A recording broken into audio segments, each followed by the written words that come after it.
যাবতীয় প্রশংসা মহিয়ান গরিয়ান সর্বশ্রেষ্ঠ আল্লাহ রাব্বুল আলামিনের নিমিত্তেই, যে আল্লাহ রাব্বুল আলামিন আমাদেরকে জুমার খুতবা শ্রবণ করার জন্য অসংখ্য অগণিত মানুষের মধ্য থেকে যাচাই বাছাই করে শত ব্যস্ততার মাঝেও সুবর্ণ সুযোগ দান করেছেন।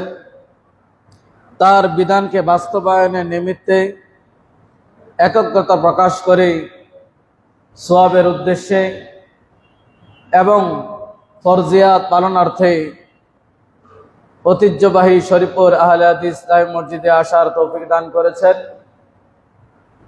যিনি চাইলেই হসপিটালের বেডে রেখে দিতে পারতেন। অনেকেই আজকে জমায় হয়তো উপস্থিত হতে পারে নাই অসুস্থতার কারণে, ব্যস্ততার কারণে।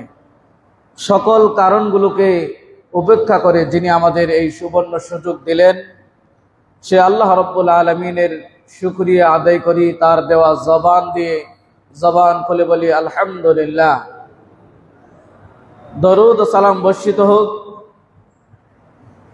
সর্বকালের সর্বযুগের সর্বশ্রেষ্ঠ মহামানব মুহাম্মদুর রাসূলুল্লাহ সাল্লাল্লাহু আলাইহি ওয়াসাল্লামের উপর, যিনি ইসলামের বিধানগুলোকে এত নিখুঁত সুন্দরভাবে বাস্তবায়ন করেছেন। মানব জাতির কল্যাণ হবে এমন কোনো একটি দিকও তিনি বাদ রাখেননি।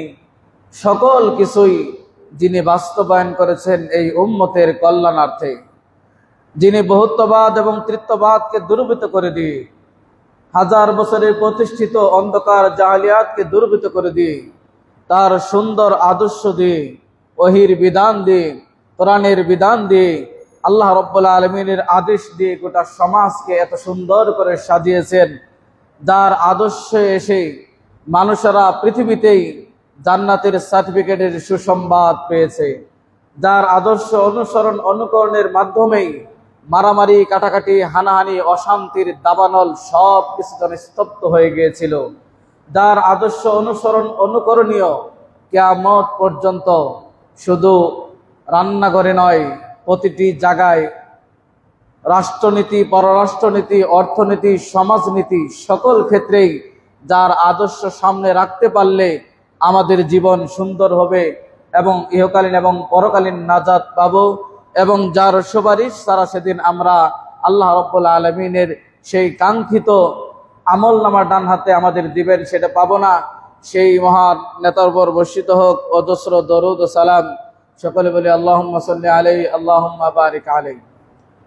অতঃপর কাছে ও দূর দূরান্ত থেকে আগত সম্মানিত সমাবেত মুসল্লিবৃন্দ, আজকের জুমায় আমরা আলোচনা শুনব ঈদ উল আজহায় আমাদের করণীয় এবং বর্জনীয় সংক্রান্ত বিষয়ে।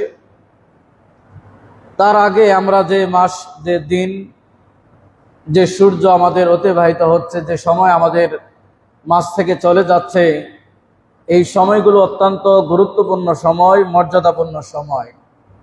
আমরা গত জুমায় আলোচনা শুনেছি 3টি দশক আল্লাহ রাব্বুল আলামিনের কাছে প্রিয়। রমজানের শেষ দশক, জিলহজ মাসের প্রথম দশক, মুহররম মাসের প্রথম দশক। এবং পৃথিবীতে সূর্য উদিত হয়, অস্তমিত হয়।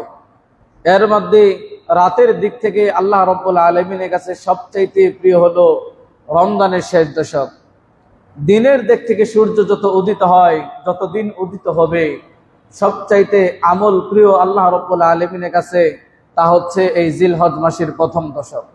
এটাকে আরো একটু আমরা বলতে পারি, রাত এবং দিন পুরোটাই যদি আপনি 24 ঘন্টায় যদি আমরা হিসাব করি, তাহলে রাত এবং দিন যে জিলহজ মাসের অতিবাহিত হয়, এর চাইতে উত্তম দিন, এর ভিতরে উত্তম আমল আল্লাহ রাব্বুল আলামিনের কাছে আর বেশি নেই।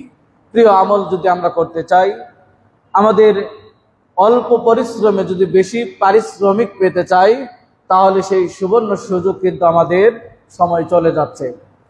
কালকে 9 তারিখ, আমাদের দেশের তুলনায় আরাফার দিন কালকে এবং 9 তারিখ, এবং সোমবারে ইনশাআল্লাহ আমাদের দেশে জিলহজ মাসের 10 তারিখ কোরবানি হবে ইনশাআল্লাহ। সেটাও কিন্তু একটা বড় দিন। যে দিনগুলো আমরা অতিবাহিত করছি, অনেকে আমরা হেলায় খেলায় এই সময়গুলোকে আমরা কাটাচ্ছি। লাইলাতুল কদরকে যতটা গুরুত্ব দেই রমজান মাসে শেষ দশক, ততটা গুরুত্ব কিন্তু জিলহজ্জা মাসের এই প্রথম দশক আমরা দেই না, এবং এটা নিয়ে আমাদের মাঝে আলোচনাও কম। অথচ সকল দিক বিবেচনা করলে হাদিস দ্বারা প্রমাণিত হয়, রাসূলের বাণী দ্বারা প্রমাণিত হয়, আল্লাহ রাব্বুল আলামিনের কাছে প্রিয় আমল কিন্তু এই দশকেই বেশি দিনের দিক থেকে, এবং 24 ঘন্টা যদি আমরা যোগ করি। কিন্তু এটা কিন্তু আমরা অত্যন্ত অবহেলায় আমরা কাটাই। তাই আসুন আমাদের এই দিনে করণীয়র ভিতরে আমরা অনেকগুলো আলোচনা গত জমায় শুনেছি জিলহজ মাসকে কেন্দ্র করে। আজকে আরো একটু আমরা স্মরণ করিয়ে দিব, এবং এর সাথে বর্জনীয় কিছু রয়েছে। শুধু করণীয় আমাদের নয়, বরং বর্জনীয় সাথে সাথে আমাদের রয়েছে, সেগুলোই সামনে রেখে ইনশাআল্লাহ আলোচনা করব। ওমা তাওফীক ইল্লা বিল্লাহ। আমাদের করণীয়ের ভিতরে আমাদের সিয়াম ছিল, এই দিনগুলোতে করণীয়, এবং বেশি বেশি তাসবিহ, তাহলিল, জিকির, আজকার, ইবাদত, বন্দিগি এইগুলো আমাদের বেশি বেশি ছিল। আমরা অনেকেই সেগুলো হয়তো আদায় করেছি, অনেকে আদায় করার চেষ্টা করেছি, অনেকে হয়তো আদায় করব আরাফার দিন সিয়াম পালনের মাধ্যমে। যে যেভাবেই আমল করি আল্লাহ রাব্বুল আলামিন সেগুলো কবুল করে নেক। এই জিলহজ মাসের কেন্দ্র করে যেটুকুনি আমরা ইবাদত করার চেষ্টা করেছি বা করব, আল্লাহ রাব্বুল আলামিন কবুল করুন, আমিন। ঈদে করণীয়, বর্জনীয়, এবং এই জিলহজ মাসের আমাদের আজকে যে 8 দিন চলে যাচ্ছে, সেই দিক চিন্তা ভাবনা করলে আমরা হয়তো অনেকটাই এই মাসের যে অর্জন, মর্যাদা, তাৎপর্য হয়তো আমরা অর্জন করতে পারি নাই। তবে এখনও যদি আমরা চেষ্টা করি, যে সময়টুকুন রয়েছে সেই সময়ের ভিতরেও সুবর্ণ সুযোগ রয়ে গেছে এবং বিশাল সুযোগ রয়ে গেছে, সেগুলো আমরা সামনের দিকে আলোচনা করব। আসুন আমাদের করণীয়ের প্রথম দিক, ঈদের দিন আমাদের সর্বপ্রথম করণীয় যেটি, সেটি হচ্ছে ফজরের সালাত জামাতে আদায় করা। এটা ঈদের দিন শুধু নয়, প্রতিদিন আমাদের করা দরকার। তাহলে আমাদের শুরু হবে করণীয়র দিক থেকে। তাসবিহ তাহলিল বলেছি যে গোটা 1 থেকে নিয়ে একেবারে 13 তারিখ পর্যন্ত আপনি জিকির, আজকার, তাসবিহ, তাহলিল, সুবহানাল্লাহ, আলহামদুলিল্লাহ, আল্লাহু আকবার, তাকবীর, আল্লাহু আকবার, আল্লাহু আকবার, লা ইলাহা ইল্লাল্লাহু, আল্লাহু আকবার, আল্লাহু আকবার, ওয়ালিল্লাহিল হামদ, এই তাকবীর একেবারে আমরা 13 তারিখ পর্যন্ত, ঈদের তৃতীয় দিনের সূর্য অস্তমিত যাওয়ার আগ পর্যন্ত, সালাতের পরে বিভিন্ন সময় যে কোনো মুহূর্তে আমরা এই আমলগুলো, এই জিকিরগুলো করতে পারি। এগুলো সবই আমাদের করণীয়র ভিতরেই। যেটি আমরা করব এখন ঈদের দিন আমাদের করণীয়, সেটি হচ্ছে সর্বপ্রথম সালাত আদায় করা। কিসের সালাত? ফজরের সালাত আদায় করা। এরপরে সালাত আদায়ের পরে ওই দিন আমাদের কাজ, ঈদের দিন আমাদের কি কাজগুলো আমাদের করণীয়? সালাত আদায়ের পরে আরো একটি সালাত আমাদের আদায়, সেটি কি? ঈদের সালাত। এই ঈদের সালাত আমরা শেষের দিকে বলবো কখন আদায় করার দরকার এবং কখন আদায় করছি আমরা, এবং এটা আমাদের উচিত হচ্ছে কিনা। কারণ আমাদের একটা স্বভাব হয়েছে যে আমরা খুতবার শেষের দিকে আসব, আজানের আগে আসার চেষ্টা করি। এই যে হাতে গোনা আমরা কয়েকজন, আপনারা কয়েকজন, এরাই। কিন্তু আমাদের উচিত ছিল এই দিনটাকে, এই মাসগুলোকে, এই সময়টাকে মুসলিম হিসাবে আজান হওয়ার পরে সকল কিছু বন্ধ করে দেওয়া। আমাদের পূর্বে যারা সাহাবীদের আমল থেকেও প্রমাণিত, এই জুমার দিনকে কেন্দ্র করে তাদের পূর্ব প্রস্তুতি বৃহস্পতিবার থেকেই শুরু হতো।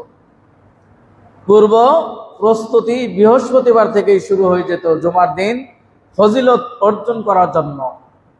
আর আমাদের রীতিনীতি উল্টা হয়েছে, যে জুমার দিন আসলেই আমরা আমাদের বিভিন্ন ব্যস্ততা, পারিবারিক অনুষ্ঠান, মাঠে ঘাটে যাওয়া, বাজার ঘাটে যাওয়া ইত্যাদি ইত্যাদি অনুষ্ঠানের মাধ্যমেই ছুটির দিন মানে কি ছুটি কাটাতে হবে, এটাই আমরা মনে করি।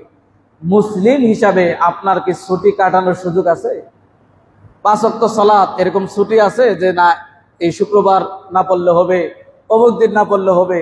মুসলিমের একজন পুরুষের অন্ততপক্ষে প্রাপ্ত বয়স্ক হওয়া থেকে শুরু করে আকল থাকা পর্যন্ত, মৃত্যু পর্যন্ত একজন পুরুষের কোনো ছুটি নেই সালাত থেকে। সিয়াম থেকে ছুটি নেই, তবে বিকল্প আছে সিয়ামের। আপনি অসুস্থ হয়েছেন, পরবর্তীতে আদায় করতে পারবেন, কিন্তু সালাত আপনি অসুস্থ হয়েছেন পরবর্তীতে আদায় করতে পারবেন এমনটি নয়, বরং যত টাইমে যথাটাই আপনাকে পালন করতে হবে। আপনি দাঁড়িয়ে না পারলে বসে, বসে না পারলে শুয়ে, শুয়ে না পারলে আপনার ইশারায়, এইটাই হচ্ছে ইবাদতের গুরুত্ব সালাতের।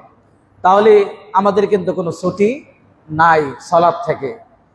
কিন্তু তারপরেও দেখবেন এই যে বাজারঘাটে জুমার প্রায় 15 মিনিট চলে গেছে, এখন পর্যন্ত অনেকেই দোকানপাট বন্ধ করার নসিবে জুটে নাই, এখন পর্যন্ত অনেকেই কেনাকাটা স্তব্ধ করতে পারে নাই, এখন পর্যন্ত অনেকেই দুনিয়ার ব্যস্ততাকে বড় করে দেখে ওই একামত দেওয়ার 5-10 মিনিট পূর্বে আসলেই উনি মনে করছেন যে জুমার আদায় হয়ে গেল, জুমার ফজিলত পেয়ে গেলাম।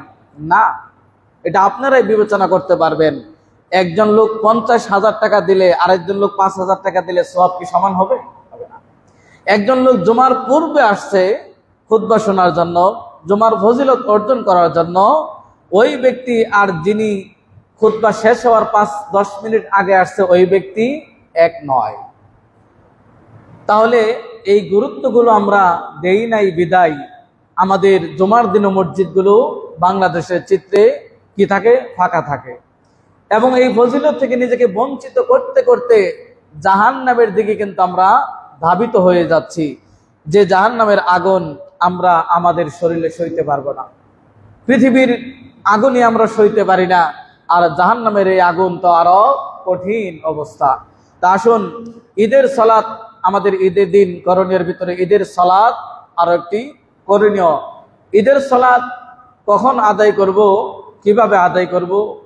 আমাদের সকল ক্ষেত্রে যিনি আইডল, যিনি আইকন, যিনি মডেল, যিনি উত্তম আদর্শ, যিনি উত্তম নমুনা, যাকে অনুসরণ করা যায়, যার প্রত্যেকটা কাজ নিঃসন্দেহে মাথা পেতে মেনে নেওয়া যায়, তিনি হচ্ছেন মুহাম্মদুর রাসূলুল্লাহ সাল্লাল্লাহু আলাইহি ওয়াসাল্লাম।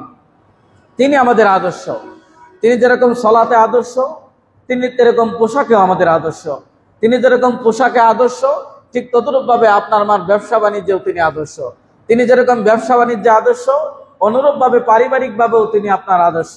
তিনি যেরকম স্বামী হিসাবে আদর্শ, ঠিক তিনি নেতা হিসাবে আদর্শ। তিনি আবার কমান্ডার হিসাবেও তিনি আদর্শ। এক কথায় সকল ক্ষেত্রেই তিনি হচ্ছেন আদর্শ। তাহলে এই ঈদের সালাত কখন পড়বো, কিভাবে পড়বো, এটাতেও আদর্শ কে হবে?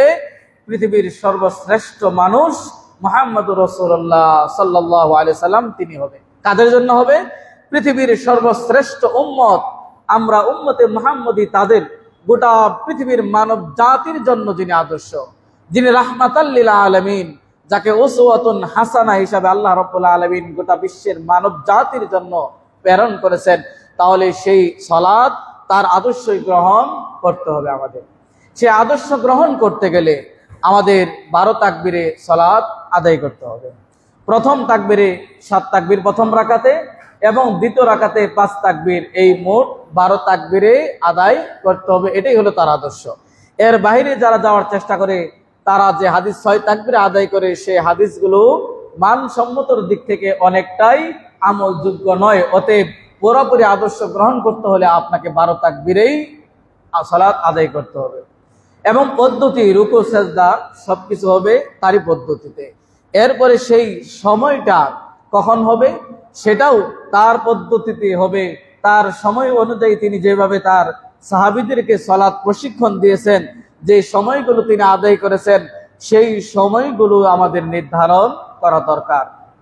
এক্ষেত্রে আমরা ব্যর্থ হয়েছি, আমরা সেই সময় নির্ধারণ করতে পারি না। আমরা ওয়াজ করে আউয়াল ওয়াক্ত সালাত পড়ি আমরা আহলে হাদিসরা, কিন্তু ঈদের ক্ষেত্রে আউয়াল ওয়াক্তটা যেন কেন আমরা ভুলে যাই। আমরা মনে করি যে ঈদের দিন হয়তো ইচ্ছা মতো ঘুমিয়ে তারপরে যার যার সুবিধা মতো 9টা, 10টা, 11টায় আমরা সালাত আদায় করলে মনে হয় হবে। আসুন আমরা জেনে নেই রাসূল সাল্লাল্লাহু আলাইহি ওয়াসাল্লাম এই 2 ঈদেই কোন সময়টায় সালাত আদায় করার চেষ্টা করেছেন। সেই সময়গুলো আমাদের কিন্তু নির্ধারণ করা দরকার। একটি হলো আউয়াল ওয়াক্ত, ওয়াক্তের শুরু, যেখানে অনেক হাদিস প্রমাণ করে আউয়াল ওয়াক্তে সালাত পড়া সবচেয়ে উত্তম, এবং শেষ ওক্তে আপনি আদায় করলে সেটা উত্তম না, তবে আউয়াল ওক্তে আদায় করা উত্তম। শেষ ওক্তে আদায় করলে আপনার সালাত আদায় হবে বটে, তবে উত্তম যে সময় সেটা আপনি বাদ দিয়ে আপনি শেষ সময়ে কেন যাবেন? দুনিয়ার ক্ষেত্রে তো আপনি উত্তম জিনিস ছাড়া চয়ন করতে চান না। চাকরির ক্ষেত্রে আমরা সকলেই খোঁজার চেষ্টা করি উত্তম চাকরি কোনটি, বাজারে গিয়ে সবচাইতে উচ্চ মানের সবচাইতে ভালো মানের ফল কোনটি, বাজারে গিয়ে সবচাইতে ভালো মানের মাছ কোনটি। এক কথায় পৃথিবীর ক্ষেত্রে চয়নের ক্ষেত্রে পৃথিবীর জিনিস সবচাইতে উত্তম ঘরবাড়ি, সবচাইতে উত্তম কাপড় চোপড়, সবচাইতে উত্তম জিনিস চয়ন করি, তাহলে ইবাদতের ক্ষেত্রে কেন নয়? আমাদের ইবাদতের ক্ষেত্রে তো আরো বেশি, চয়নের ক্ষেত্রে আরো সাবধান হওয়ার দরকার ছিল। রাসূল সাল্লাল্লাহু আলাইহি ওয়াসাল্লাম সালাতুল ফিতর যেটি রমজানের ঈদে যেটি এটি আদায় করতেন আপনার সূর্য ওঠার আনুমানিক সময় আমরা যদি ধরি তাহলে সেটা হচ্ছে 20-25 মিনিট। সূর্য ওঠার 20-25 মিনিট পরেই ঈদুল ফিতরের সালাত যেটি তিনি সেটি আদায় করতেন। কুরবানি ঈদে তার চেয়ে একটু বিলম্বে করে আদায় করতেন। তখন সেটা যদি ওদিকে আমরা 20 ধরি তাহলে আরো 20 আমরা এর সাথে যোগ করলে 40 মিনিট হবে। যদি আমরা যোগ করে বর্তমান সময়ে দেখি রাসূলের ওক্তে আউয়াল ওক্তে ঈদের সালাত পড়া, ওক্তের শুরুতে ঈদের সালাত পড়া, সেটা যদি আমরা ধরতে চাই তাহলে বর্তমান সময়ে সেটা কিন্তু 6টার ভিতরেই হয়, এর বেশি যাওয়ার সুযোগ দেখি না। কারণ 4টা 20 4টা 15 যদি ফজরের সালাত আদায় করেন, যদি আমরা ধরে নেই 5টার আগেও সূর্য ওঠে, 5টা থেকেও যদি আমরা ধরে নেই তাহলে 40 মিনিট অ্যাড করলে কিন্তু 5টা 40ই হয়। যেটা বলেছি 6টার পরে যাওয়ার কোনো সুযোগ নেই। যদিও আমাদের অনেক আহলে হাদিস ভাইরা 6:30টায়, 7টায়, 7:30টায়, 8টায়, ইভেন 9টা 10টায়ও এরকম আমরা কিন্তু দাবি করি আউয়াল ওয়াক্তে সালাত আদায় করি এবং রাসূলের আদর্শ বেশি গ্রহণকারী, দলিল ভিত্তিক আমল করার চেষ্টা করি, কিন্তু কথা এবং কাজে কিন্তু আমাদের গরমিল দেখতে পাই ঈদের সালাতে।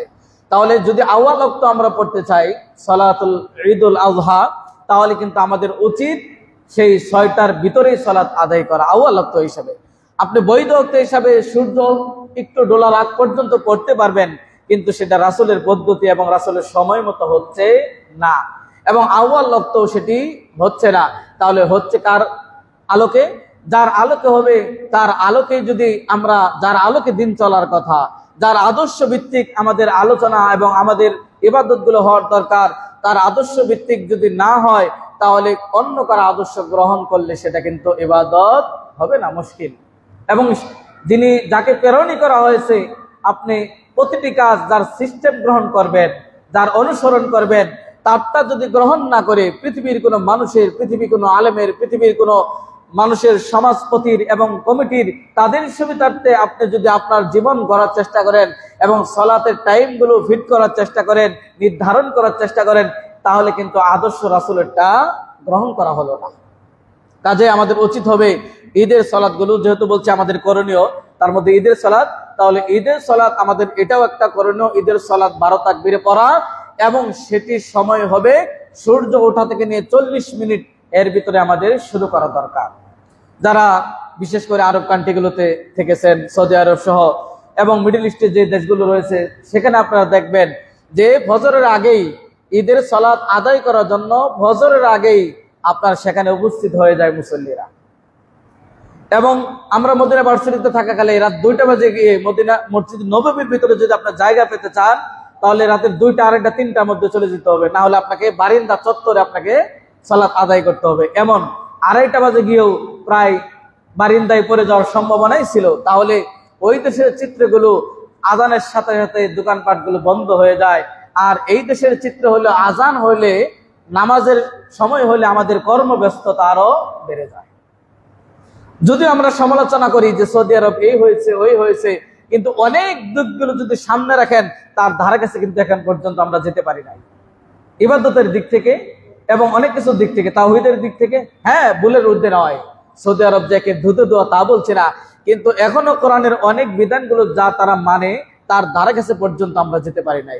ওদের তাওহীদের, একত্ববাদের যে জ্ঞান ছোট একটি বাচ্চার আছে, আমাদের দেশের মুফতি, বড় আলেম, বড় মসজিদের খতিব সাহেব, বড় মিনারের খতিব সাহেব, বড় স্কলার, বড় বক্তার, তার সেইটুকুন জ্ঞান নেই তাওহীদ সম্পর্কে।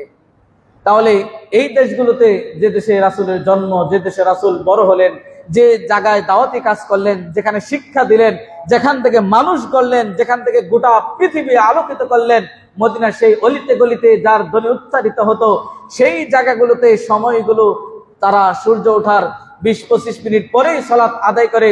তাহলে সেই রাসূলের আদর্শটা আমরা এই 4500 মাইল দূরে এসে কেন পরিবর্তন হয়ে গেল? কেন আমরা করতে পারি না? এর অনেকগুলো কারণ আছে। এক নাম্বার কারণ, যেটি আমাদের দেশে বেনামাজির সংখ্যায় বেশি, যে ফজরের পরে পরে যদি সালাত আদায় করি তাহলে বেনামাজির দল ভারী, এরাও কমিটিতে বেশি থাকে এবং এরাই সমাজে নেতৃত্ব দেয়। এদের প্রভাব খাটানোর চেষ্টা করবে, দান সদকা বন্ধ করে দেওয়ার চেষ্টা করবে, প্রচারণা বন্ধ করে দেওয়ার চেষ্টা করবে। যার ভয়ে আমরা কি করি, যে সালাতটা তাদের দৃষ্টিতে যে 9টা 10টা দিলে তারা আসতে পারবে এবং তিনি সবার পরে এসে সামনের কাতারে এসে নেতৃত্ব দেবে। এটা রাসূলের সুন্নাহ নয়। রাসূল এমন কমান্ডার ছিলেন না, রাসূল এমন নেতা ছিলেন না। যা বলেছেন তা কর্মীদের করতে বলেছেন। আর আমাদের দেশে হলো উল্টা, যা আমরা নিজেরা করি না তা অন্যকে করতে বলি, যার কারণে আমাদের দেশের ওয়াজ করে নসিহত করে নেতৃত্ব দিয়ে এর সুফল আমরা ভোগ করতে পারি না। রাসূল সাল্লাল্লাহু আলাইহি ওয়াসাল্লাম সেই দিন যে ইবাদত করেছেন, যেভাবে করেছেন, যে সময় করেছেন, আমাদের সেই দিক লক্ষ্য রাখা দরকার। অতএব আমাদের উচিত হবে ঈদের সালাতগুলো যেন আমরা দ্রুত সময় শেষ করি, কারণ ওই দিন বড় কাজের অন্যতম একটি কাজ ঈদের সালাত আদায় করা। ঈদের সালাত আদায় ছাড়া আপনি কুরবানি করতে পারবেন না, কারণ ইসলামে এমন বিধান দেওয়া হয়নি যে আপনার প্রয়োজনে কুরবানি আগে করে নেবেন এরপরে সালাত আদায় করবেন, তাহলে ওই ব্যক্তির কুরবানি হবে না। তাহলে আমাদের উচিত ওই দিন, দেখেন, একটা সুন্নাহকে যদি আপনি দাবিয়ে দিতে চান, পিছনে রাখেন, তাহলে অনেকগুলো বিদআত সেখানে জায়গা পেয়ে যায়, অনেকগুলো কুসংস্কার সেখানে জায়গা পাবে, অনেকগুলো কোরআন সুন্নাহর বাহিরে আমলগুলো অনুপ্রবেশ করবে। ওই দিনের একটি করণীয় আমাদের হচ্ছে রাসূল সাল্লাল্লাহু আলাইহি ওয়াসাল্লামের আদর্শ থেকে, যে ওই দিন কোনো কিছু না খেয়ে মাঠে যাওয়া। কোন দিন? কুরবানি ঈদের দিন। ঈদুল ফিতরে ছিল কোনো কিছু খেয়ে যাওয়া, আর এই ঈদে ঈদুল আজহাতে আমাদের কোনো কিছু না খেয়ে রাসূল যেতেন, গিয়ে এরপরে কুরবানি করে সেই কুরবানির গোশত দিয়ে তিনি ভক্ষণ করতেন। এই জায়গায় আমাদের একটি ভুল ধারণা যে ওই দিন সিয়াম পালন না, ওই দিন সিয়াম পালন না, অর্ধ সিয়ামও না, ওই দিন সিয়ামের কোনো নিয়তি করা যাবে না, কারণ ওই দিন সিয়াম পালন করা হারাম। যেটি গত জুমায় বলেছি, বছরে 5টি দিন সিয়াম পালন করা হারাম। আরো একটি দিন হচ্ছে, সেটি হচ্ছে সন্দেহের দিন। এই 6 দিন সিয়াম রাখা যাবে না। তাহলে দেখেন, যদি আমরা সেদিন 9টায়, কোন জায়গায় 10টায় ঈদের সালাত আদায় করে, তাহলে একটা মানুষ যদি 10টা পর্যন্ত না খেয়ে ঈদগাহে যায়, এরপরে এসে যদি ঈদের কুরবানি করে, সেখান থেকে যে কলিজা ইত্যাদি দিয়ে যেটা আমরা তাড়াতাড়ি রান্না করে খাওয়ার চেষ্টা করি, সহজ যেটি, সেটা যদি আপনি মিনিমাম খেতে চান, তারপর আপনার 12টা 1টা বেজে যাবে, তাহলে আপনার এটা কষ্ট হবে। রাসূল সাল্লাল্লাহু আলাইহি ওয়াসাল্লাম তো উম্মতের কষ্টের জন্য আসেন নাই, তিনি রাহমাতাল লিল আলামিন। কিভাবে দেখেন, তিনি যদি সূর্য ওঠার 20 মিনিট পরে ঈদের সালাত আদায় করে থাকেন এবং না খেয়ে সুন্নাহ হিসাবে উম্মতের জন্য রেখে যান, আর আপনি যদি সেই সুন্নাহ গ্রহণ করে আপনি 6:30টায় ঈদের সালাত আদায় করে এর ভিতরে সমস্ত ঈদের কাজ যা আছে, ঈদের সালাত সম্পৃক্ত খুতবা সহ সব সেরে যদি 6:30টায় আপনি আপনার বাড়িতে গিয়ে কোরবানির পশুকে জবাই করতে পারেন, আমার তো মনে হয় 10টা 11টা 12টার ভিতরে পুরো কোরবানি বানানো সব শেষ হওয়া সম্ভব। এবং এখানে কি শুধু আপনিই খাবেন? যারা ফকির মিসকিন তাদের খাওয়ার প্রয়োজন নেই, তাদের এই সুন্নাহ পালনের প্রয়োজন নেই, তাদের খাবারের প্রয়োজন নেই, তারা কখন খাবে? সন্ধ্যার পরে। কিন্তু আমি তো সিস্টেম করেছি, আমি পেট ভরে 2টা 3টা 4টা বাজে খাবো, এরপরে ফকির মিসকিনকে হালকা দিব। ওরা সন্ধ্যায় খাবে না রাত্রে খাবে, এটা ওদের বিষয় না। আপনি মুসলিম, আপনার উচিত তাদের প্রতি আপনার খেয়াল রাখা, এটাও আপনার একটা করণীয়। তাদের জিনিসগুলো খেয়াল রাখা। আপনি যেরকম পছন্দ করেন কুরবানি গোশত দিয়ে তাড়াতাড়ি খেয়ে আপনার ক্ষুধা নিবারণ করা, রাসূলের সুন্নাহ পালন করা, তাহলে তাদেরও তো সুন্নাহ পালনের প্রয়োজন আছে, তাদেরও তো উদ্বুদ্ধ করার প্রয়োজন আছে। যদি আমরা তাদেরকে এভাবে ঠেলে দেই, তাহলে এই সমাজে ভিখারীদের সংখ্যা বাড়বে, এই সমাজে রাসূলের সুন্নাহ বিরোধীদের সংখ্যা বাড়বে। আজকে কিশোর গ্যাং তৈরি হচ্ছে আমাদের আমাদের অগ্রণী ভূমিকা পালন না থাকার কারণে, লুকমানের মতো বাবা না হওয়ার কারণে, লুকমান আলাইহিস সালামের মতো বাবা না হওয়ার কারণে, এবং আদর্শ পিতা হওয়ার না কারণে, এবং রাসূলের মতো দায়িত্ববোধ আমাদের মাঝে না থাকার কারণে আজকে আমাদের দেশে কিশোর গ্যাং তৈরি হয়। আজকে আমাদের কাছে পিতার কাছে ছেলে খুন হয়, ছেলের কাছে পিতা খুন হয়, স্বামীর কাছে স্ত্রী খুন হয়, স্ত্রীর কাছে স্বামী খুন হয়, এবং সমাজে মানুষ বিনষ্ট হয়, সমাজে পরকীয়া বাড়ে, ইত্যাদি ইত্যাদি ইত্যাদি অনেক কিছু গর্হিত কাজ। একটাই কারণ, কোরআন সুন্নাহ ছেড়েছি, সাথে সাথে রাসূলের সুন্নাহকে ছেড়ে দিয়েছি। কাজে আসুন, এই ঈদের দিনে করণের ভিতরে এই ঈদের সালাত আমাদের অবশ্যই গুরুত্ব দিয়ে এটা যত দ্রুত পড়া যায়, সূর্য ওঠার পরে পরেই প্রায় 40 মিনিট ভিতরেই আমাদের কুরবানি ঈদের সালাত শুরু করা দরকার। এই জায়গায় ভূমিকা পালন করতে হবে কমিটি, সম্মানিত কমিটি যেরকম ভূমিকা পালন করতে হবে, তাদের একা পক্ষে এটা সম্ভব নয়। আমি ওহিদুল ইসলাম একা খুতবা দিয়ে এই প্রেক্ষাপট পাল্টিয়ে দেওয়া সম্ভব নয়। এখানে আসতে হবে সমাজের যারা সমাজপতি আছেন, সমাজের যারা যুবক ভাইরা আছেন, সমাজের যারা বৃদ্ধ আছেন, সমাজের যাদেরকে মানুষ সম্মান করে তাদের আগে আসতে হবে। কিন্তু আমাদের দেশে দেখবেন এই সুন্নাহর ক্ষেত্রে যখন আগে পড়তে বলবেন, কিছু কিছু বিদ্যা, কিছু কিছু বৃদ্ধ, কিছু কিছু সমাজপতি তারা এই জায়গায় টেরামি শুরু করে যে না এত তাড়াতাড়ি কি দরকার। আরে ভাই, এটা তো আমার মন করা কথা নয়, এটা রাসূলের সুন্নাহ, এটা আপনার আমার ব্যক্তিগত আপনার উপর প্রেশার করা তো কথা নয়, এটা সমাজে প্রতিষ্ঠিত করা রাসূলের সুন্নাহ, মৃত সুন্নাহকে জীবিত করার চেষ্টা করা। তাহলে আসুন আমাদের ঈদের সালাতগুলো যত দ্রুত করা যায় করণীয় 12 তাকবীরে, এবং সেটি 6টার ভিতরে করতে পারলে সবচাইতে ভালো, এবং সূর্য ওঠার যে 20 মিনিট 40 মিনিট এই ঈদকে, সেটাই আমাদের লক্ষ্য রাখা দরকার। এরপর আরো একটি করণীয় হচ্ছে যে এই ঈদের দিনে এই সালাতে নারীরা অংশগ্রহণ করতে পারবে কিনা, এই বিষয়ে অ্যালার্জি দেখা যায় অনেক মানুষের। অথচ দেখেন বাজার ঘাটে নারীদের জ্বালায় আপনি ঠিকমতো মার্কেটে যেতে পারবেন না।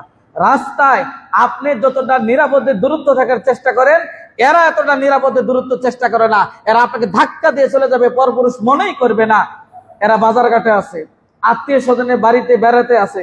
আপনি সেই চট্টগ্রাম থেকে নিয়ে গোটা বাংলাদেশে যতগুলো ট্যুর রয়েছে, সিলেট সহ সব জায়গায় আপনি অর্ধ উলম্ব করে আপনি নিয়ে ঘুরেন, সেখানে কোনো সমস্যা নেই, সেখানে কোনো মাথা ব্যথা নেই।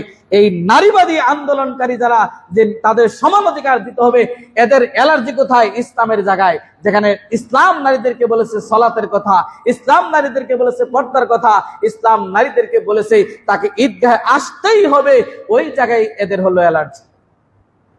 কেন? এরা যদি এই যে সমস্ত জায়গায় আসে তাহলে এরা পর্দা শিখবে। এরা যদি এই সমস্ত জায়গায় আসে, এরা ফাতেমা হবে, আয়েশা হবে, এরা হাফসার মতো জীবন যাপন করবে। আর তখনই তো তাদের এই নারীবাদী আন্দোলন যারা সম অধিকারের নামে কালো টিপ দিয়ে, লাল টিপ দিয়ে ঠোঁটগুলোকে লাল করে টকশু গরম করার চেষ্টা করে, ওর ঘরের ভিতরে ওর অধিকার নাই। যদি ওর ঘরের ভিতরে অধিকার থাকতো, ও বের হওয়ার কোনো সুযোগ পেত না ঘরের বাহিরে। অথচ ওরাই করে নারী আন্দোলন।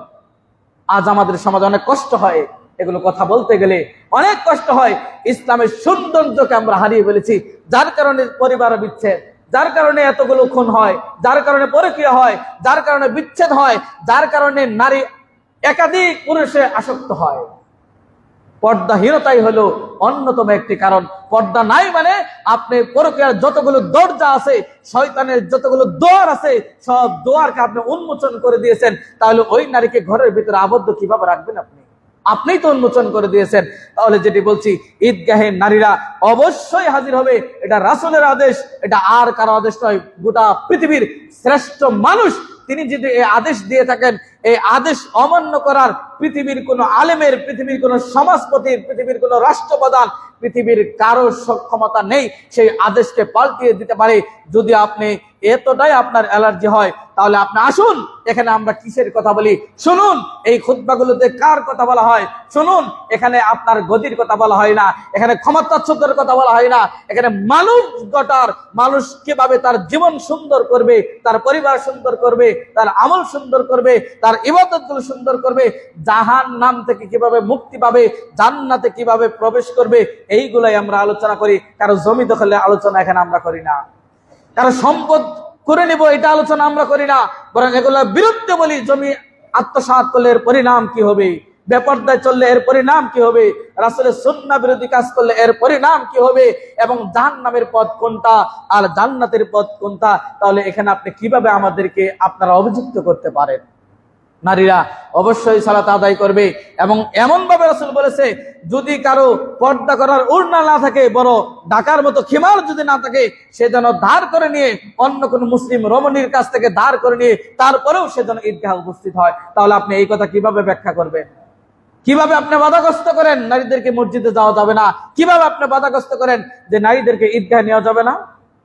ঈদের সালাত অবশ্যই পড়তে হবে, ঈদের সালাত অবশ্যই পড়তে হবে। নারীরা জামাত করে এক কোথাও একাধারে তারা একসাথে নারীদের ইমামতিতে তারা সালাত আদায় করতে পারবে না। বিশেষ করে ঈদের সালাত এবং খুতবা, এই জুমার সালাত নারী ইমামতিতে হবে না। কেন? এখানে খুতবা রয়েছে। ঈদের সালাতে ঈদের পরে খুতবা আছে, এবং জুমার দিন জুমার সালাতের পূর্বে খুতবা আছে। এই জন্য এই দুটি জামাত নারীরা ইমামতিতে করতে পারবে না, কারণ খুতবার দায়িত্ব নারীদের দেওয়া হয় নাই। কোথাও পৃথিবীতে রাষ্ট্রপ্রধানের দায়িত্ব ইসলামে কোথাও নাই যে নারীরা নেতৃত্ব দিবে, নারীরা দেশ পরিচালনা করবে। ছোট্ট একটি উদাহরণ দিলেই বুঝতে পারবেন কতটা বিপর্যয় ঘটতে পারে নারীর নেতৃত্বে। তার আপনার পরিবারে যদি আপনার স্ত্রীর অধিকার চলে, আপনার স্ত্রীর অধিকার চলে এবং তার নেতৃত্বে চলে, ওই পরিবারের শাশুড়ি শান্তি নাই, ওই পরিবারে ভাবির শান্তি নাই, ওই পরিবারের ননদের শান্তি নাই, ওই পরিবারের স্বামীর শান্তি নাই, আশেপাশে মানুষেরও শান্তি নাই। এটা যদি হয় একটা ঘরের অবস্থা, তাহলে গোটা দেশের দায়িত্ব যারা পালন করে তাদের অবস্থা কি হবে?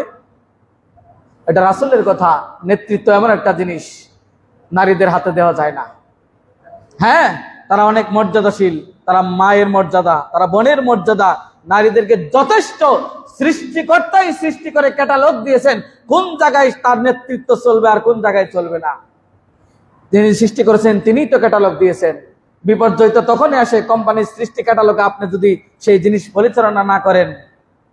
আরেকটা উদাহরণ একদিন বলেছিলাম যে রিক্সার টায়ার এবং টিউব যদি ভিতরে থাকে, টায়ারের ভিতরে থেকে টিউব, এই টিউব যদি আন্দোলন করে এতদিন ভিতরে ছিলাম ভালো লাগে না, পৃথিবীর আলো বাতাস দেখতে চাই, তারা যদি বলে, আর আপনি যদি মনে করেন রিক্সার চাকার এটা পাল্টিয়ে দিবেন, টিউবকে বের করে টায়ারকে ভিতরে দিয়ে চালান, 1 মাইল তো দূরের কথা, সামান্য একটু যেতে একটা আলপিনের সামান্য কোথায় পাঞ্চার হয়ে যাবে, আপনি এগোতেই পারবেন না। নারীরা হচ্ছে এরকম বিপদ ঘটবে। যদি আপনি মনে করেন আপনার স্ত্রীর মতো উঠা বসা, কথাবার্তা, বাজার ঘাট সব চলবে, তাহলে ওই টায়ার আর আলপিনের সামান্য কোথায়, অথচ টায়ার যখন বাইরে ছিল, টিউব ভিতরে ছিল, অনেক সেফটি ছিল, শত শত আলপিনের খোসা কিন্তু টায়ার খেয়েছে, তারপরেও সে কিন্তু ভেঙে পড়ে নাই, সে কিন্তু 1000 মাইল পাড়ি দিয়েছে। ঠিক নারীর নেতৃত্ব যদি এইভাবে আসে আর নারীদের হাতে যদি এইভাবে তুলে দেন, আর এটাকে ইসলামের আপনি এই অত্যাধুনিক জোহাই দেন যে নারীদেরকে মসজিদে যাওয়া যাবে না, ঈদের সালাতে যাওয়া যাবে না, তারা পর্দা করতে পারবে না, আপাদমস্তক দেখে জ্যান্ত মানুষের মতো, এই ধরনের মন্তব্য পৃথিবীর কোনো মুসলিম করতে পারে না।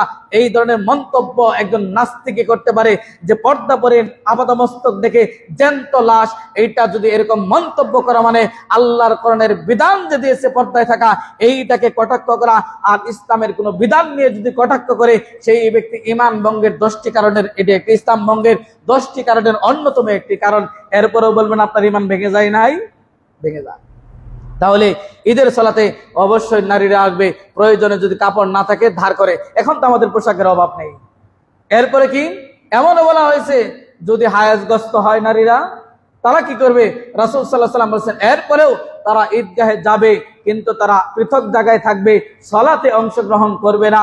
কিন্তু সালাতের পরে ইমাম সাহেব খুতবা প্রদান করবে, নসিহত করবে, সেইখানে নসিহত তাদের শোনার প্রয়োজন আছে। তারা শুনবে, দান সদকায় অংশগ্রহণ করবে, দোয়ায় অংশগ্রহণ করবে। তাহলে রাসূল সাল্লাল্লাহু আলাইহি ওয়াসাল্লাম তিনি এটা বুঝতে পারলেন না যে এই সমাজে নারীরা বাহিরে গেলে সমস্যা হবে, এটা তিনি বুঝতে পারলেন না। এই যুগের অত্যাধুনিক যুগে বুদ্ধিজীবীর নামে কলঙ্ক এবং বুদ্ধিজীবীদের নামে এরা এই সমস্ত মানুষেরা আজকে ইসলাম শিখায়। এদের কাছ থেকে নাকি ইসলাম শিখতে হবে, এদের কাছ থেকে নারীদের কথা শুনতে হবে। চিন্তা করা যায়? অথচ এই নারীদের বিষয়ে আল্লাহ রাব্বুল আলামিন প্রায় 1500 বছর পূর্বে মুহাম্মদুর রাসূলুল্লাহ সাল্লাল্লাহু আলাইহি ওয়াসাল্লাম বিধান নাজিল করে বাস্তবায়ন করে, তার প্রতিটি স্ত্রীর মাধ্যমে সবকিছু বাস্তবায়ন করে গোটা মানব জাতির জন্য দৃষ্টান্ত রেখে গেছেন মুহাম্মদুর রাসূলুল্লাহ সাল্লাল্লাহু আলাইহি ওয়াসাল্লাম এবং তার স্ত্রীরা এবং সাহাবীরা। উজ্জ্বল নক্ষত্র, তারা এই পৃথিবীর মানুষের জন্য আল্লাহ রাসূল যেভাবে বলেছেন সেইভাবেই তারা দিনকে মানার চেষ্টা করেছেন। কিন্তু আপনি আমি আপনার আমার মতো সহজ করে মানার চেষ্টা করি, এটা করা যাবে না। তাহলে ঈদের সালাতে নারীরা যদি হায়েজগ্রস্ত হয়, তাদের যদি মাসিক হয়, এরপরেও তারা উপস্থিত হবে। তবে এই জায়গায় একটি সমস্যা আমাদের দেখা দেয়, সেটা গত ঈদেও বলেছি, আমাদের উচিত যে ঈদের সালাতগুলো হবে খালি ময়দানে, মসজিদে নয়। বৃষ্টি বাদলের কারণে, মাঠ না থাকার কারণে সেটা ভিন্ন কথা, কিন্তু সেটা বছর বছর যেন না চলে। এই জন্য আমাদের উচিত কমিটির ব্যবস্থাপনা করা এবং আমাদের উচিত হবে কমিটিকে সার্বিক সহযোগিতা করা। কিভাবে? মাঠের প্রয়োজন, মাঠ কিভাবে ক্রয় করা যায়, কিভাবে বাড়ানো যায় সেটা। কারণ আপনি হায়াজগ্রস্ত নারীরা ঈদের সালাত আসবে, যদি আমরা মসজিদেই সালাত আদায় করি, তাহলে হায়াজ অবস্থায় তো মসজিদে প্রবেশ করতে পারবে না। তাহলে তারা ঈদের সালাত থেকে আপনার আমার কারণে অব্যবস্থাপনার কারণেই তারা কিন্তু বঞ্চিত হবে। অতএব সকল এই সমাজের যারা আছেন এবং মসজিদ কমিটিতে যারা আছেন তাদেরকে বিনীত অনুরোধ করব যে এর বিকল্প একটি পথ আমাদের চিন্তা করা দরকার, যাতে করে আমাদের মা বোনেরা হায়াতগ্রস্ত হলেও রাসূলের আদর্শ, রাসূলের আদেশ এবং রাসূলের হাদিস তারা যেন বাস্তবায়ন করতে পারে, এই সুযোগ আমাদের করে দিতে হবে। এজন্য যুবক ভাইদের এগিয়ে আসতে হবে, কমিটিদের এগিয়ে আসতে হবে, সর্বসাধারণ সকলকে এগিয়ে আসতে হবে। সেজন্য জমি ক্রয়ের যদি প্রয়োজন হয়, মাঠ যদি কোথাও নিয়ে প্রয়োজন হয়, যে হ্যাঁ অমুক জায়গায় আমরা ঈদের সালাত একত্রে আদায় করতে পারবো, ঐক্যতা আমাদের থাকা দরকার। কিন্তু আজকে ঐক্যতা শুধু এই মেম্বারগুলোতে আমরা বলি ঐক্যতা, কিন্তু আমাদের নিজেদের ভিতরে ঐক্যতা নাই, আলেমদের ভিতরে ঐক্যতা নাই। এক আলেম আরেক আলেমকে সহ্য করতে পারে না। আজকে দুঃখ কোথায় রাখবেন? তাহলে আমাদের উচিত নারীদেরকে যদি আমরা ঈদগাহে মুখী করতে চাই, রাসূলের হাদিস যদি বাস্তবায়ন করতে চাই, তাদেরকে যদি আমরা ওয়াজ নসিহত শোনাতে চাই, যদি আপনি দিন থেকে বিরত রাখেন তাহলে পরকীয়া বাড়তেই থাকবে। দিন থেকে যদি বিরত রাখেন, ইসলাম থেকে যদি বিরত রাখেন, এর ধারে কাছেও যদি আসতে না দেন, আপনাদের এলাকা আশেপাশে কত করছে, কত মেয়ে চলে যাচ্ছে, বিবাহিত অবিবাহিত একাধিক সম্পর্ক, এগুলো আমাদের কাছে বলেন আপনি জানেন কিভাবে ফতোয়ার জন্য আসে, এবং এগুলো খবর বেশি ছড়ায়। ভালো কাজের খবর চাইতে খারাপ খবরগুলো বেশি ছড়ায়। কাউকে কটাক্ষ করা, কষ্ট দেওয়ার জন্য নয়, বরং পরিবর্তন হওয়ার। আপনার মেয়েটা কি করে আপনি খুশি রাখতে পারেন না? আপনার না মা, আপনার সাথে না সবকিছু থাকে। একজন মা মেয়ের সাথে বন্ধুত্বের মতো, বান্ধবীর মতো সম্পর্ক হওয়া দরকার। আপনার মেয়ে বয়স বাড়ার সাথে সাথে তার পরিবর্তন হচ্ছে, গঠনের পরিবর্তন হচ্ছে, চলন ফিরনের পরিবর্তন হচ্ছে। আপনি উদাসীন হলে তো হবে না। আপনার মা আপনাকে কিভাবে লালন পালন করছে আপনি বুঝেন নাই? আপনি বাবা, আপনার মেয়ে কোন দিকে যাচ্ছে, কোথায় যাচ্ছে, আপনি কলেজ ভার্সিটিতে ভর্তি করে দিয়ে আপনি মনে করছেন আপনি উন্নত শিখরে পৌঁছে গেছেন। না, কলেজ ভার্সিটিতে পড়াশোনার পাশাপাশি আপনার মেয়ে পর্দায় আছে কিনা, আপনার মেয়েটা পাঁচ ওয়াক্ত সালাত পড়ে কিনা, আপনার মেয়েটা মোবাইলের মাধ্যমে কারোর সাথে সম্পর্ক আছে কিনা। কেন মোবাইল দিতে হবে বিবাহের আগে? স্বামী দিবে প্রয়োজনে বেঁধে, আপনি নয়। কোনো প্রয়োজন নেই মোবাইল বেঁধে। মোবাইলে পড়ালেখা, অনলাইন, এগুলো কিচ্ছু হয় না, বরং চরিত্র হরণ ছাড়া আর কিছুই না। উপকারের চাইতে অপকার বেশি হয় মোবাইলে। কি যুবক কি যুবতী সবাই একই অবস্থা, ইল্লা মাশা আল্লাহ, আল্লাহ যাদেরকে হেফাজত করেছেন তারা বেঁধে রেখে। উপকারের চাইতে অপকারের দিকটাই বেশি, কারণ মানুষকে যেদিকে নিষেধ করা হয় সেই দিকেই মানুষ বেশি যাওয়ার চেষ্টা করে। এখানে যদি গেরাও দিয়ে বলেন এই জায়গাটাকে যাওয়া যাবে না, দেখবেন ওখানে না জানি কি আছে, একটু যাই, একটু দেখি, কেন বাধা দেওয়া হলো। এটাই মানুষের একটা ফিতরাত, একটা স্বভাব। তাহলে আমাদের উচিত নারীদেরকে ঈদগাহমুখী করা এবং সালাতে নিয়ে আসা, ওয়াজ নসিহত যদি শোনান, পরকীয়ার ভয়াবহতা যদি শোনান, জিনার ভয়াবহতা যদি শোনান এবং বেপরদার ভয়াবহতা যদি শোনান, তাহলে হয়তো বা তাদের মন নরম হবে, তারাও পরিবর্তন হওয়ার চেষ্টা করবে। আর তাদেরকে যদি উদাসীন করে ছেড়ে দেন, তাহলে কিন্তু আমাদের এই বিশৃঙ্খলা আরো বৃদ্ধি পাবে।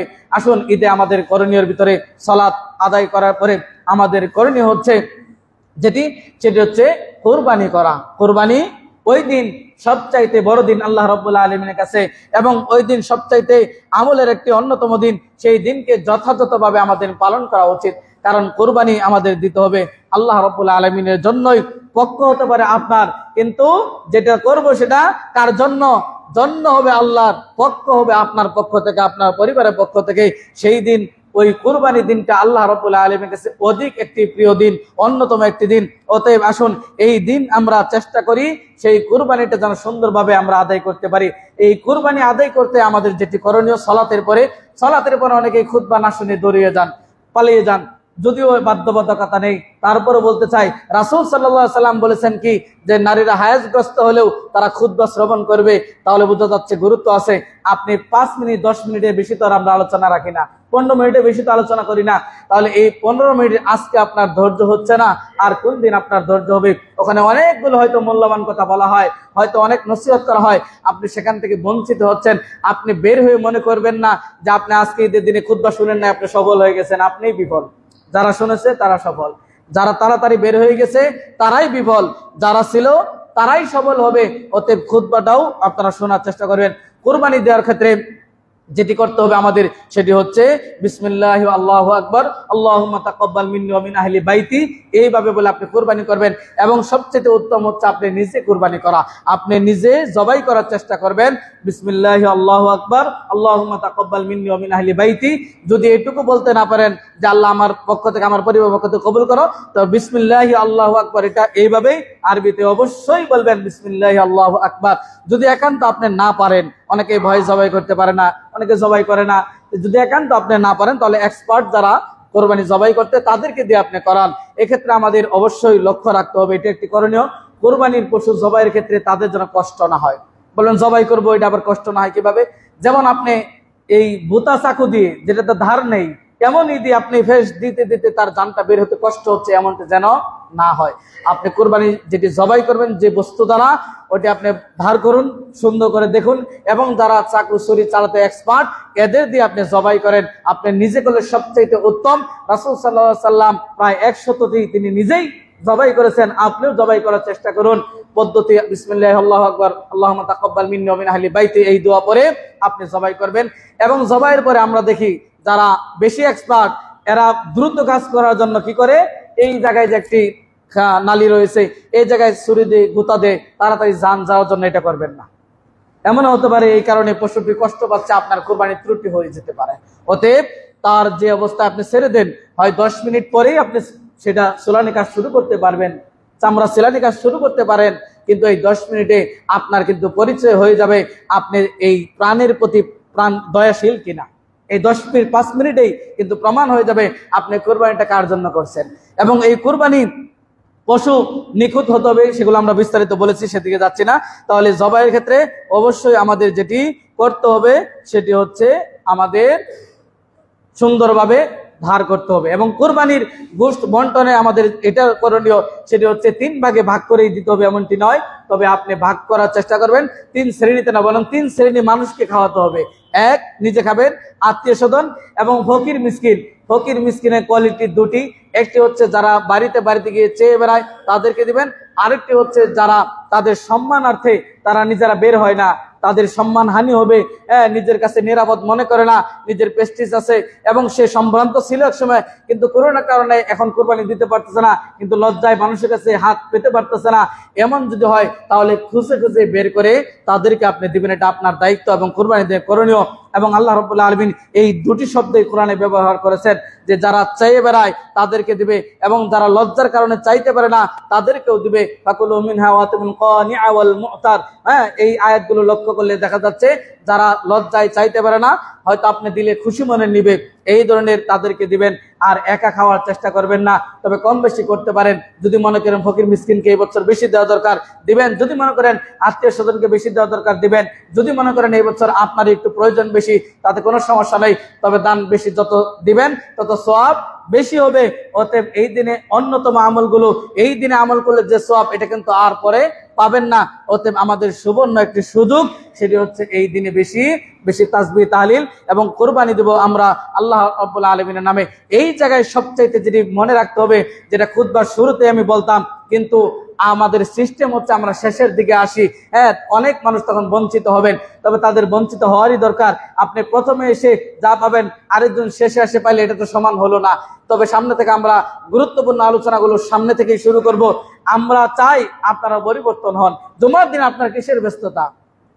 এখন এখান থেকে সালাত আদায় করে যেতে পারবেন, এত ব্যস্ততা দেখান? সালাত আদায় করে বাড়ি যেতে পারবেন এই গ্যারান্টি তো কারো নেই, তাহলে কিসের এত ব্যস্ততা দেখান? অন্ততপক্ষে সালাতকে ব্যস্ততা দেখাবেন না, অন্ততপক্ষে ইবাদতকে ব্যস্ততা দেখাবেন না, অন্ততপক্ষে যিনি আপনাকে সময় দিয়েছেন তাকে ব্যস্ততা দেখাবেন না। তিনি আল্লাহ রাব্বুল আলামিন, তিনি চাইলে এই সময় আপনাকে কেড়ে নিতে পারে। এখন আপনার আজকে সময় আছে, সারাদিন আপনি ফ্রি, অফিস আদালতের কোনো কাজ নেই, তিনি চাইলে আপনার কর্মব্যস্ততা বাড়িয়ে দিতে পারেন, তখন কিন্তু আপনি চাইলেও ইবাদত বন্দেগী করতে পারবেন না। তিনি অসুস্থ করে দিতে পারেন, হসপিটালে বেডে আপনি কাতরাবেন। আপনি এখন সুস্থ, সময়কে কাজে লাগানোর চেষ্টা করুন। অতএব কোরবানি দিন কোরবানি, মানুষকে গোশত বন্টন করবেন, ফকির মিসকিন তারা যেন ফিরে না যায়।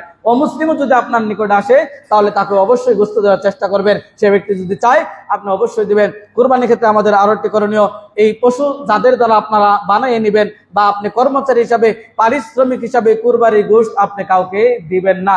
যদি হাদিয়া হিসাবে দেন সেটা ভিন্ন কথা, পারিশ্রমিক হিসাবে কোরবানি গোশত দেওয়া যাবে না, কোরবানি গোশত বিক্রিও করা যাবে না। এটি গরিব মিসকিন নিজে খাবেন, আত্মীয় স্বজনের মাঝে বন্টন করে দিবেন।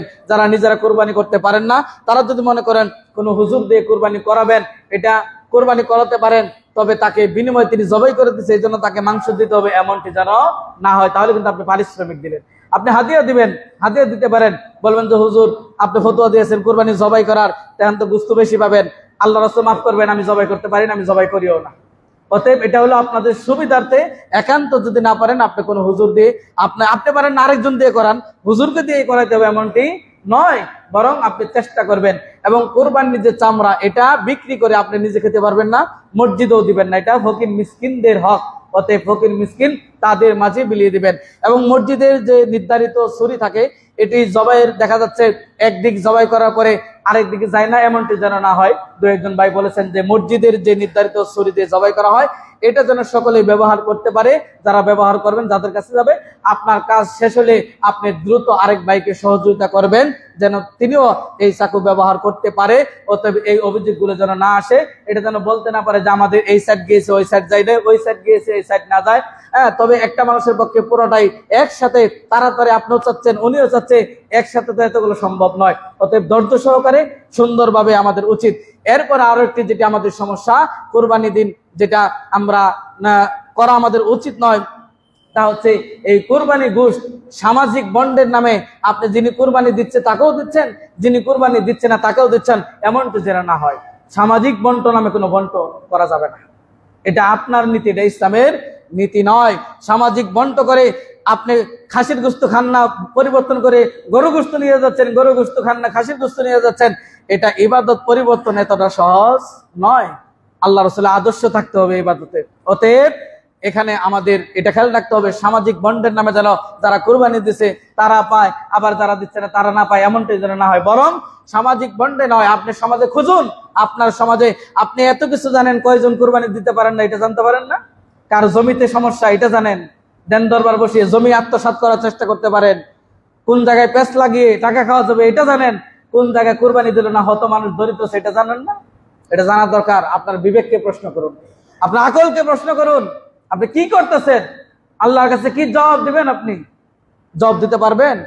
এগুলো খুঁজে খুঁজে বের করেন, কারা কুরবানি দিতে পারে না তাদের কাছে পৌঁছে দেওয়ার চেষ্টা করেন।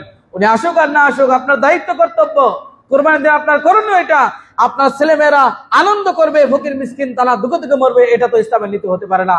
এই জন্য তো আল্লাহ সুবহানাহু ওয়া তাআলা মান কানা ইউমিনু বিল্লাহি ওয়াল ইয়াউমিল আখির ফালইকরিম জারাহু, যে ব্যক্তি পরকালকে বিশ্বাস করে, আল্লাহকে বিশ্বাস করে, ওই ব্যক্তির জন্য উচিত তার প্রতিবেশীর প্রতি যেন সে খেয়াল রাখে, তার প্রতিবেশীকে যেন সম্মান করে, তার প্রতিবেশীকে কুরবানি দিন সম্মান করার উদ্দেশ্য, কুরবানি দিন সম্মান এটাই, সে কুরবানি দিতে পারে নাই, তাকে আপনি কুরবানি গোশত দেন, প্রয়োজন নিজে এনে যে আমার সাথে আজকে তুমি খাওয়া দাওয়া করবে, তোমার পুরো পরিবার আমার সাথে আজকে খাবে, তুমি কুরবানি দিতে পারো নাই, এই কষ্ট যেন তোমার ভিতরে না থাকে। তুমি আজকে মনে করো তুমি আমার সাথে কুরবানি দিচ্ছ, এমনটি হওয়া দরকার। কিন্তু আপনার মনে যে হয়তো ওরা নিয়ে আসলে ও কুরবানি গোশত পালিয়ে নিয়ে চলে যাবে, এই যে আমাদের সংকীর্ণ মনত। আল্লাহু আকবার, আল্লাহ আমাদের হেফাজত করুন।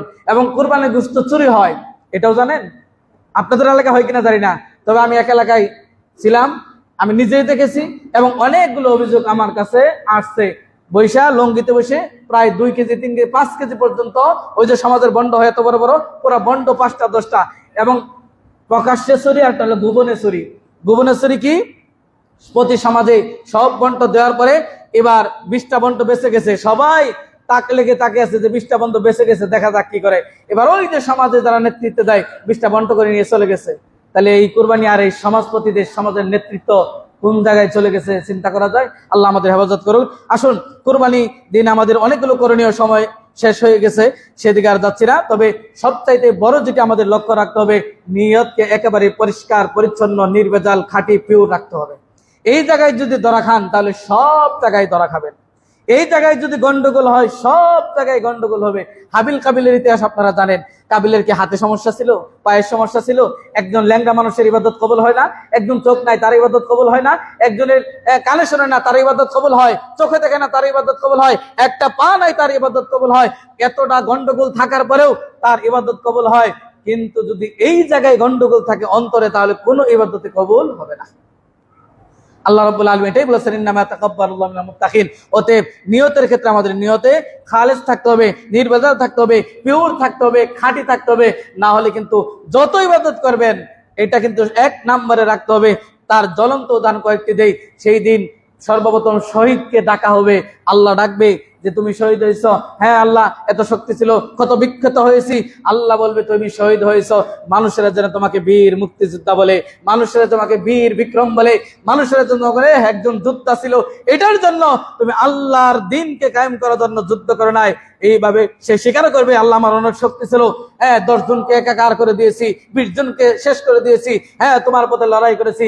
কিন্তু মনে মনে ছিল কি, মানুষ যেন বীর বিক্রম বলে, মানুষ যেন বীর মুক্তিযোদ্ধা বলে, মানুষ যেন একজন পাওয়ারফুল মানুষ বলে, একজন ক্ষমতাশীল মানুষ বলে, যে একটা লোক ছিল এই বাহবা পাওয়ার জন্য, অথচ লোকটি কিন্তু শহীদ হয়েছিল, আল্লাহর পথে মৃত্যুবরণ করেছে।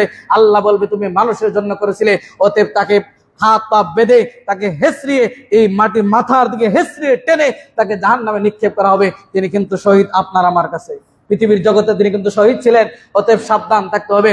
দ্বিতীয় আরেকজন ব্যক্তিকে, সম্পদশীল ব্যক্তি, তাকে ডাকা হবে, দানশীল করেছে, সে বলবে হ্যাঁ আল্লাহ অনেক সম্পদ দিয়েছ, দান করেছি, কিন্তু তার মনে ছিল মানুষ যেন বলে দানবীর, রাস্তায় দেখলে আসসালামু আলাইকুম, আপনি তো অনেক দানশীল, এই যে আমাদের সালাম আলাইকুম সালাম আলাইকুম, এই বাহবা পাওয়ার জন্য, হ্যাঁ রাজত্ব পাওয়ার জন্য, চেয়ার পাওয়ার জন্য, ক্ষমতা পাওয়ার জন্য বেশি বেশি দান করছো, মানুষ তোমাকে তোয়াক্কা করবে, মানুষ তোমাকে বাহবা দিবে, মর্যাদা দিবে, অতএব তুমি আল্লাহ রাস্তায় দান করো না। এই ব্যক্তিকে বেঁধে অপমান করে এমনি তো নিয়ে যাওয়া সম্ভব, তারপরও বেঁধে আসামি দেখবেন না, রশিদা বাঁধে, আবার অনেকে বাঁধে না সম্মানের জন্য, রশিদা বাঁধা হ্যান্ডকাপ মানে আপনার এখানে সম্মান সব শেষ। সেই দিন এই ব্যক্তিকে বেঁধে নিয়ে যাওয়া হবে, অথচ অনেক সম্পদ ছিল, কিন্তু নিয়তে গন্ডগোলের কারণে কিন্তু এই সমস্যা, জাহান্নাম। তৃতীয় আরেক ব্যক্তি, আলেমকে ডাকা হবে। সেই ব্যক্তি, তোমাকে এলেম দেওয়া হয়েছিল, হ্যাঁ, কিন্তু তিনি এলেম বিলিয়ে দিয়েছেন, মানুষের কাছে ওয়াজ নসিহত করেছেন, কিন্তু নিজে আমল করার চেষ্টা করে নাই। ওই আলেমকেও একই অবস্থায় বেঁধে কিন্তু জাহান্নামে নিয়ে নিক্ষেপ করা হবে। সমস্যা কোন জায়গায় ছিল? দাওয়াতি ক্ষেত্রে নয়। সমস্যা কোন জায়গায় ছিল? দানের ক্ষেত্রে নয়। সমস্যা কোন জায়গায় ছিল? যুদ্ধের ক্ষেত্রে নয়। সমস্যা ছিল এই নিয়তের ক্ষেত্রে, যে মানুষ বাহবা দিবে।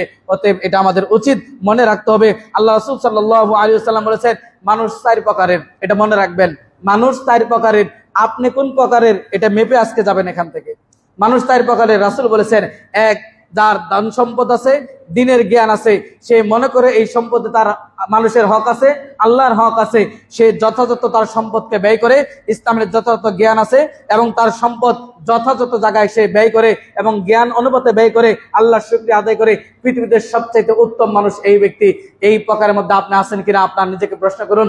দ্বিতীয় নাম্বার, সম্পদ নেই কিন্তু মনে খুব ইচ্ছা, আরে অমুকে এত দান করে, আল্লাহ যদি আমাকে দিতেন তাহলে আমিও দান করতাম। এই ব্যক্তি হলো দ্বিতীয় ক্যাটাগরি ব্যক্তি। তবে ওই ব্যক্তি সদকা করে, টাকা পয়সা আল্লাহর পথে ব্যয় করে যে সওয়াব পাবে, এই ব্যক্তি এই নিয়ত থাকার কারণে ওই সমান সওয়াব পাবে, সুবহানাল্লাহ। 3 নাম্বার ব্যক্তি, যার অর্থ রয়েছে, কোনো জ্ঞান নেই, কোনো কিচ্ছু নেই, শুধু লাইভ টক শো করে, চিত্র নায়িকাদের উলঙ্গ করে, নাচিয়ে, বিভিন্ন জায়গায় অমুক তমুক করে, এই সই করে, অবৈধ পথে শুধু টাকা খরচ করে, ওই ব্যক্তি হলো সবচাইতে নিকৃষ্ট ব্যক্তি, রাসূল সাল্লাল্লাহু আলাইহি ওয়াসাল্লাম বলেছেন। 3 নাম্বার ব্যক্তি, অর্থ সম্পদ আছে কিন্তু টাকা দিয়ে সিনেমা হল তৈরি করে, নাট্য মঞ্চ তৈরি করে, মসজিদ মাদ্রাসার বিরোধিতা করে, মসজিদ মাদ্রাসা মাহফিল দিয়েছে, ও দিবে মমতাজ রান্না নাচাবে, অমুক রান্না নাচাবে, বিদেশের থেকে নয়, বাহির থেকে, ইন্ডিয়া থেকে ভাড়া করে গায়ক আর নায়ক দিয়ে তিনি নাচাবেন, লাইভ টক শোর মাধ্যমে লাখ লাখ টাকা ব্যয় করবেন। এই ব্যক্তি পৃথিবীতে সবচাইতে নিকৃষ্ট 3 নাম্বার ব্যক্তি।